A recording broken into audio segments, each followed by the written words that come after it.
Hello and welcome to June's Patreon Q&A. And yes, it is the 7th of July, so I am a week late with this, but I've had a very busy last few weeks and really didn't get much of a chance to sit down and record this prior to today.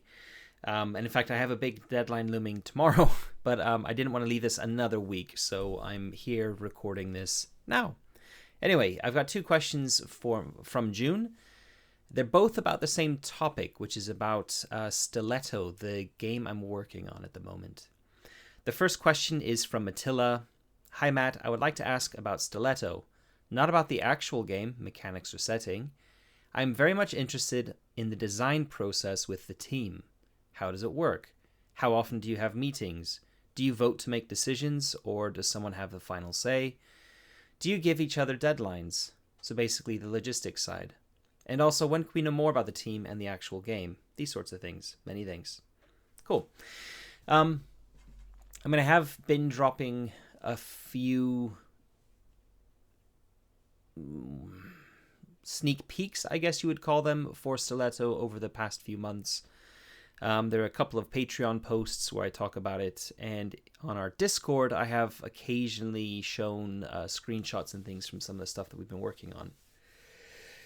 But to answer your question from a sort of more project management side of things, I'm doing the project management on this project.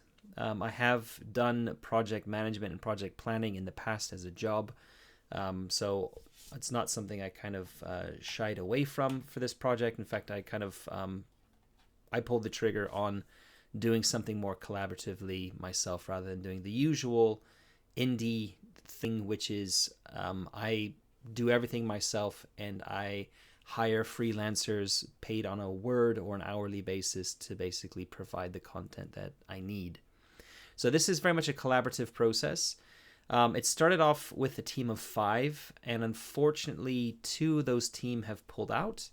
And we're now down to 3. So the team is myself, Paul Roberts, and Harry Bodis. Paul Roberts is somebody who has done a lot of writing for television and film. Is kind of a screenwriter and has a very unique perspective on tabletop role-playing. He also GMs a lot, plays a lot, and role-playing games, that is. And it just has a really unique perspective on a lot of things and is very much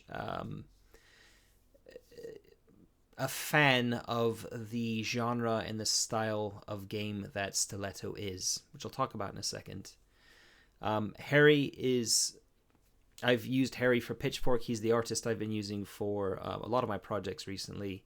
And I've got a really good working relationship with him and really wanted to bring him in on this project as well. So the 3 of us have been involved since the beginning. We've been doing world building together, so the world is very much a shared vision from all 3 of us, although I had the original idea for a game, including the setting, that I kind of originally pitched. So this is very much something that started off as my baby, but I wanted to expand it beyond just something that I could think of, because I knew that the other people that I was bringing on board had some really clever ideas, and I wanted to make a richer...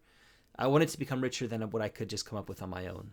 Because for a setting like this, there are lots of potential tropes that could be fallen into. And really, there's just other people's perspectives that I really wanted to bring on board. So progress-wise and project management-wise, we are meant to have progress meetings every month or 2. Originally, I'd said I wanted a progress meeting every month. But those have slowed down because other projects have gotten in the way of Stiletto, and nobody's been working on it for a few months now. Since sort of end of April, beginning of May, we've kind of progress has stalled on it, which is fine. That's all been for reasons outside of our control, day jobs and other projects, etc. And there's no point in having progress meetings when there's no progress happening. So we had our first progress meeting last week. Things are going to be slowly starting to pick up again. I'm going to a convention in August, and I plan on running a play test at the convention This playtest, by the way, will be released to Patreon backers as well. So everyone in Patreon will get the playtest as soon as it's ready. But I will be running it first for convention people. If there's time, I will try to run it for a few people on Patreon as well. But it all depends on how quickly we can get it finished. And at the moment, we're going to be down to the wire. So yeah, it is what it is. I'll be running playtests for it after the convention as well, definitely for Patreon supporters, just to get people excited about the game and to also try it out and give feedback. Other meetings we have regular brainstorming sessions as well, brainstorming meetings, which usually last about 3 hours or so. And each brainstorming session is a different topic. So we've had brainstorming sessions about the city itself, about the mechanics, about death and magic, all sorts of different themes. We have some brainstorming sessions to come up as well. So we haven't finished them all. It's kind of an ongoing thing. As we start looking at some of these topics, it kind of opens up areas where we realize, oh, we need to talk about this in a lot more depth. Let's have a separate full brainstorming session about this topic. For example, the magic and death topic came out of another brainstorming session. So we have those probably about the same frequency as the monthly meetings. We were having them about once a month. They slowed a little bit during the same period, and they'll be picking up again. So yeah, about once every month, maybe every 2 months.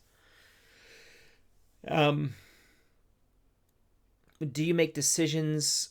Do you vote to make decisions, or someone have the final say? So I'm not only am I project managing this, I'm also publishing this. So I am very much the director for the game, if you will.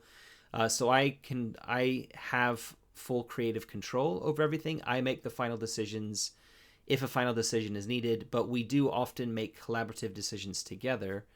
And everyone's on board with that. Everyone's cool with that. It has felt very much like a democratic process, mainly because I'm very much interested in other people's opinions and their views. And I don't think there's been any occasions where I've really taken a director's veto or something and said, no, I don't like this way we're going. We're going to do it like this instead.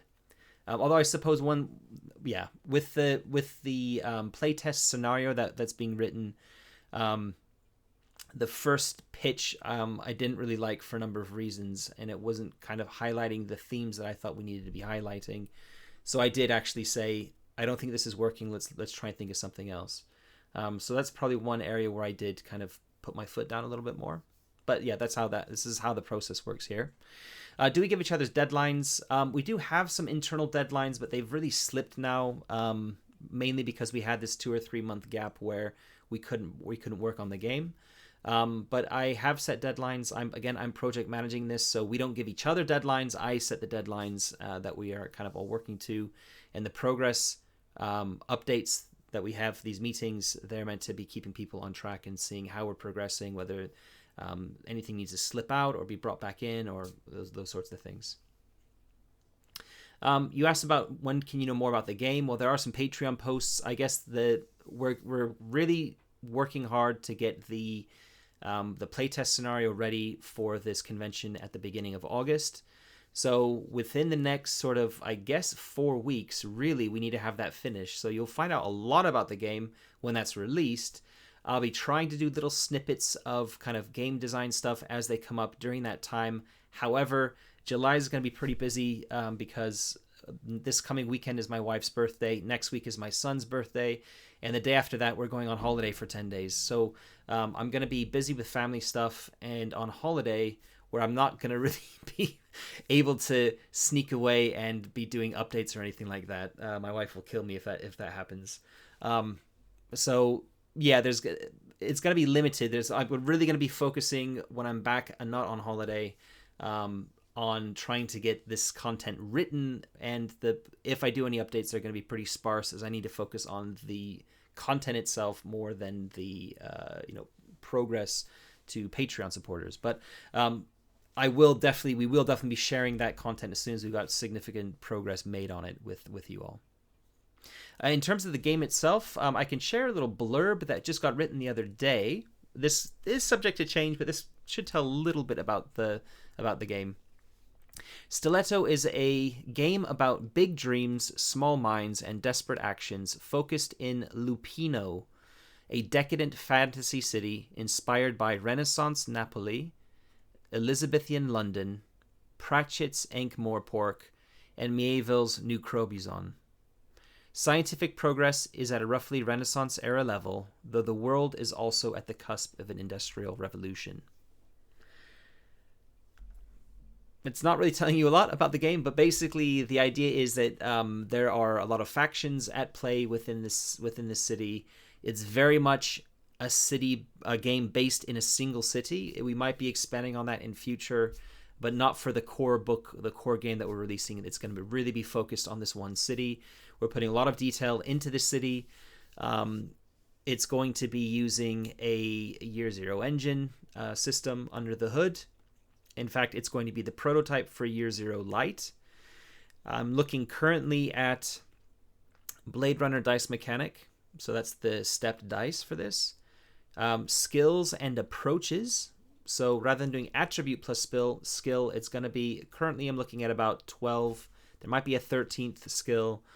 And then you take an approach, which is kind of like how you're doing this skill rather than some kind of raw attribute. So that's an interesting kind of design challenge to work with because it's very different to how the Year Zero engine tends to work, which is a little bit more straightforward with, not just physical, but inherent capabilities rather than an approach on how you tend to do things. And the reason we're going with the approach on how to do things is it opens a door to a lot of flexibility in how skills are approached. More on that later. Then there's the traits for your character are pretty interesting here. Every player character will have a debt, a bond, an oath, and a pride. And those things that come together really flesh out not only your character's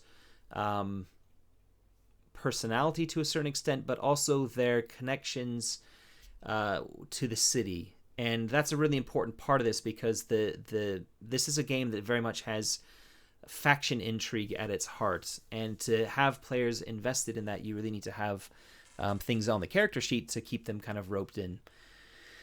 There's going to be a life path character generation system, which is already mapped out. I've already created that. It's just there's a bunch of tables, and the tables are currently empty. So I know how it's going to work. I know the various sections that are going to be gone through, but I need to fill out the content for those tables themselves, if that makes sense.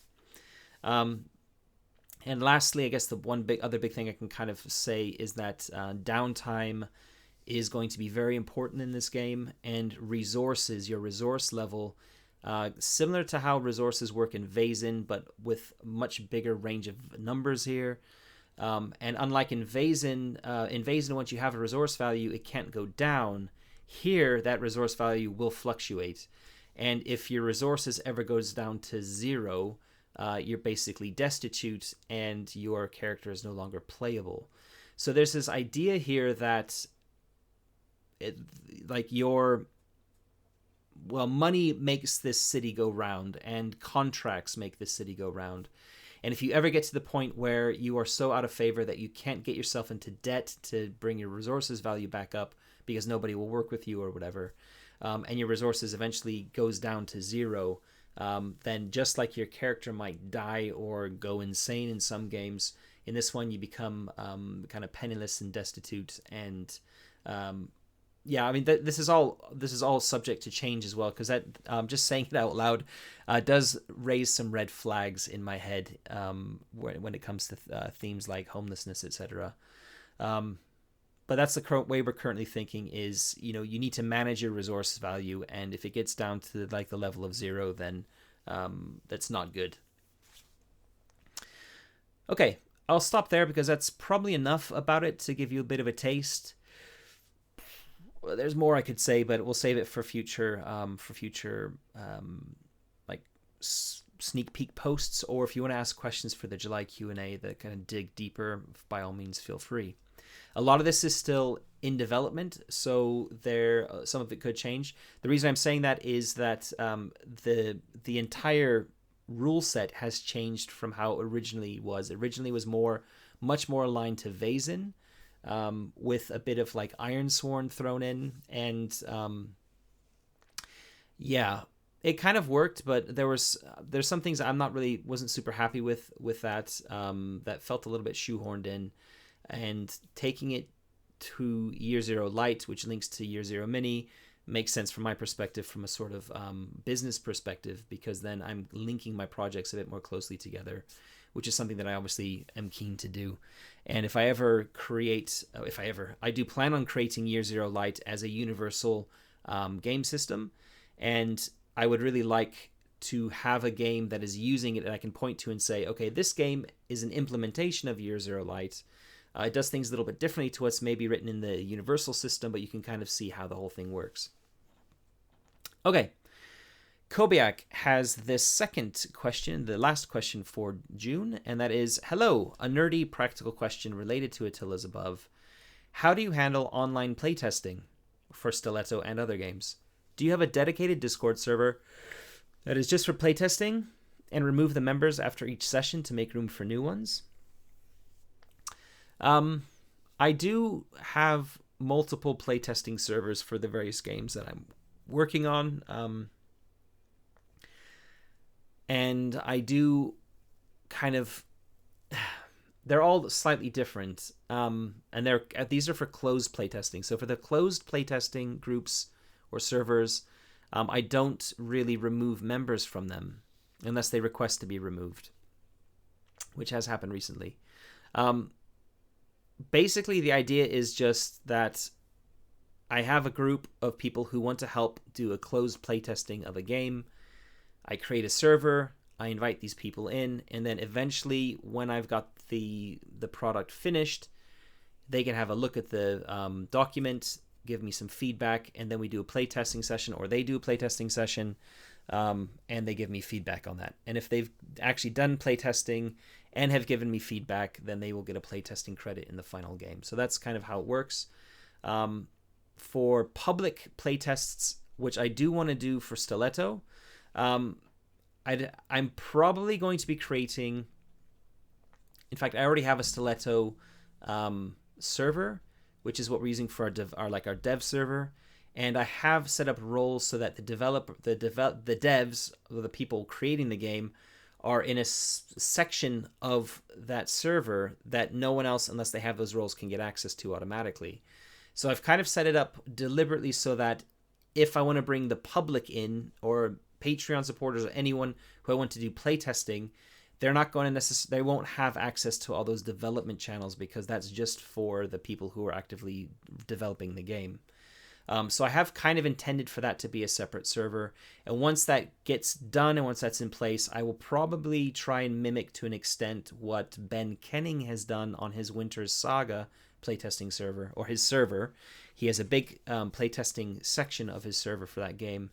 And it works really well. I've done a playtest for that game, and it's just a really nice, smooth process for how that works. So, yeah, dedicated Discord server for sure. Removing members after each session to make... it'll be a case of either assigning new channels for each playtest, and then the people that are signed up to it will get access to just those channels specific for that playtest. And there are bots that can help kind of do that as well, Discord bots that can help automate the process a little bit. But really, that's probably how I would do it. So I wouldn't actually... So I would be removing members from roles or from channel permissions to basically control who's got access to which channels, etc. If that makes sense.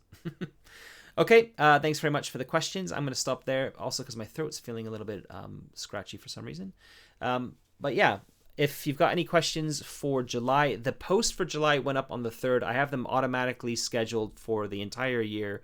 On the 3rd of every month, the call for questions gets posted on Patreon. So actually, the call for July questions went out before I've done this June one. But anyway, it's up already. I'll put a link for it in the description, so you can go straight to it if you want to find it. And yeah, if you have any questions you want to ask, just drop them in that July post, and I'll get to them at the end of the month. All right, thanks very much, and catch you next time. Bye-bye.